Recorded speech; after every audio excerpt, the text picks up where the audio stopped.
What's up everybody, and welcome back to another tier list. Now I was thinking about doing an original video this week, but nah, we don't do those here. Today we are going to be doing Dealer's Grip by Oliver Sogard. I really love Oliver. He's one of the best packet cutters out there. His stuff is so good, so inspirational, and like the decks are very like artistic, which really fits my jive. What does jive even mean? That being said, I don't own any of these decks, so that makes me probably the least qualified to judge them, but I'm still gonna do it. Bet your sweet bottom, I'm still gonna do it. Without further ado, let's jump into this. Obviously, this is just my opinion. You're allowed to have a different opinion, so that's okay. That's it. No joke. All right, let's jump into it. First off, we will start off with the original deck, and that is Stripe, which the box always makes me think of a box of cigarettes for some reason, and looks nothing like the cards themselves. This I'm kind of in the middle about, actually. I know people really like the first outing from Dealer's Grip, but I'm kind of in the C area for it. So yeah, I'm going to put it in C for Stripes.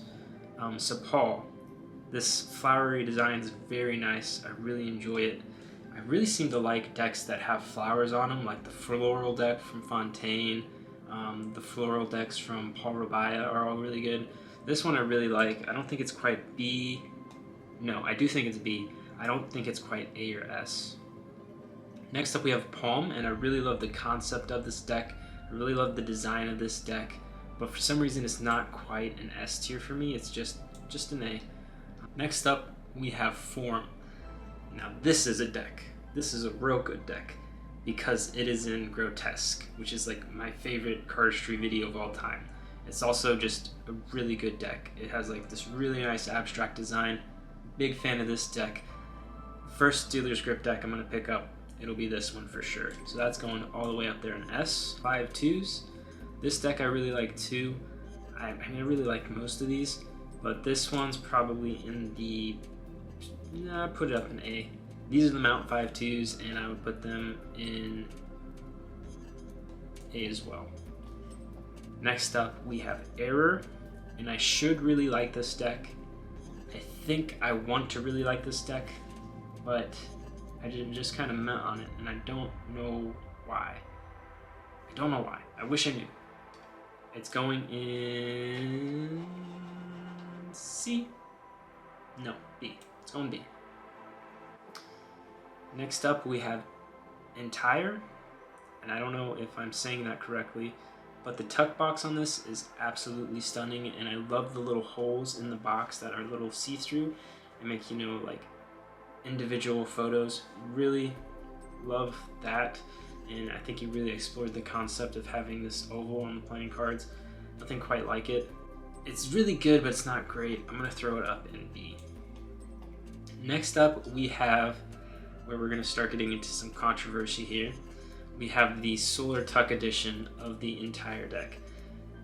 Whether you consider this a different deck or not is kind of up to you, because it's the same playing cards, it's just a different tuck, and it's ridiculously more expensive and limited for no reason. I want to go ahead and put this in anti-consumer marketing, all the way down at the bottom. Just going to add a couple rows below, just a couple, just a few, just a couple. And put that there. Ambient muted tuck box can also go up there, and then we're back to the real boys. Yep, that looks about right. All joking aside, I really do dislike this trend of making certain decks more expensive just for a tuck box or one little minuscule difference. I'm really not a fan of it. It doesn't seem necessary. Once again, I'm not like anti-Dealer's Grip or Oliver. I just really dislike this trend. I actually, like I said earlier, really like Dealer's Grip. I just wanted to speak about this a little bit because I don't like it. Next up we have the Symbol deck. I'm going to put Symbol up over in B. Good deck, don't love it, don't hate it.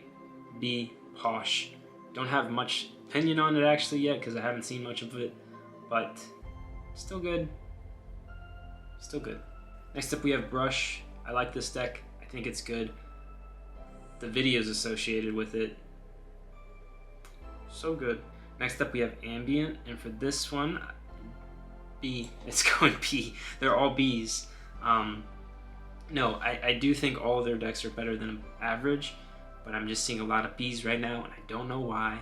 That being said, the ones that are A's and S's are slappers. Real good. What does the Cardistry gang say?